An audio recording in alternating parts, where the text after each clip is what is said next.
Good evening. On the lines of the assessment by Sirf News in our previous analysis, West Bengal Chief Minister Mamata Banerjee and her Trinamool Congress are betraying more signs of losing this election. Today they complained on multiple occasions that the EVMs or electronic voting machines were malfunctioning. They alleged that whatever button the voters pressed, all the votes went to the BJP. Now, this is an allegation that the people of India have had enough of. We have heard this so many times from the spokespersons of parties that were about to lose an election or had lost it already. I seize this opportunity, therefore, to set the record straight once and for all. The Indian EVM, unlike the machines that several other countries have experimented with, is a stand-alone unit. Of course, any machine in the world can be manipulated, but given that every Indian EVM is a standalone unit, in order to influence an election, a hacker or a group of hackers has to tamper with thousands of EVMs individually. And no opposition party has so far found evidence that such a large-scale theft of EVMs has ever been attempted anywhere in the country. So the only meaning of a statement from a politician who says the EVMs were not working is that he is losing. In this case, she is losing. Mamata Banerjee is losing West Bengal. Let's move over to Assam. Things do not look good for the BJP in Assam though. And the reason is plain arithmetic.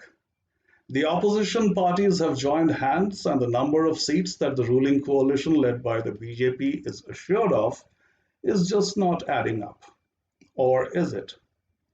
While the issues of CAA and NRC did not play out as expected in Bengal, the National Register of Citizens is still a hot topic in Assam. And that's because last year, when on 31st August, the state bureaucracy had come up with the final list, more than 19 lakh people who claimed to have the bona fides of Indian citizens said they had been left out. Shockingly for the ruling dispensation that wanted Hindus to see the exercise as one that favors the majority community, they were mostly Hindus who had been excluded from the list.